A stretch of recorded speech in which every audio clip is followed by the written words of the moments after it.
সালাতের অর্থ হচ্ছে নিকটবর্তী হওয়া, মুখ ঘুরানো, মুতাওয়াজ্জা হওয়া। ওই যে হযরত ইব্রাহিম আলাইহিস সালাম বলেছিলেন, ইন্নী ওয়াজ্জাহতু ওয়াজহিয়া লিল্লাযী ফাতারাস সামাওয়াতি ওয়াল আরদ। জানেন আপনারা? পড়েন, ইন্নী ওয়াজ্জাহতু ওয়াজহিয়া লিল্লাযী ফাতারাস সামাওয়াতি ওয়াল আরদা হানিফা ওয়া মা আনা মিনাল মুশরিকিন। নিশ্চয় আমার মুখ ঘুরায় দিলাম তার দিকে যিনি আকাশ এবং জমিনের স্রষ্টা, সব কিছুর মালিক যিনি, তার দিকে আমি মুতাওয়াজ্জা হলাম। নামাজের অর্থই হচ্ছে মুতাওয়াজ্জা হওয়া, মুখ ঘুরিয়ে দেওয়া, চেহারা ঘুরিয়ে দেওয়া।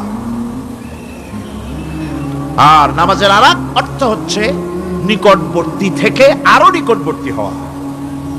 আল্লাহ রাব্বুল আলামিন বলেন, নিকটবর্তী হতে হলে ওয়াসজুদ ওয়াকতারিব, সেজদা দাও আর সেজদার মাধ্যমে আমার নিকটবর্তী হয়ে যাও।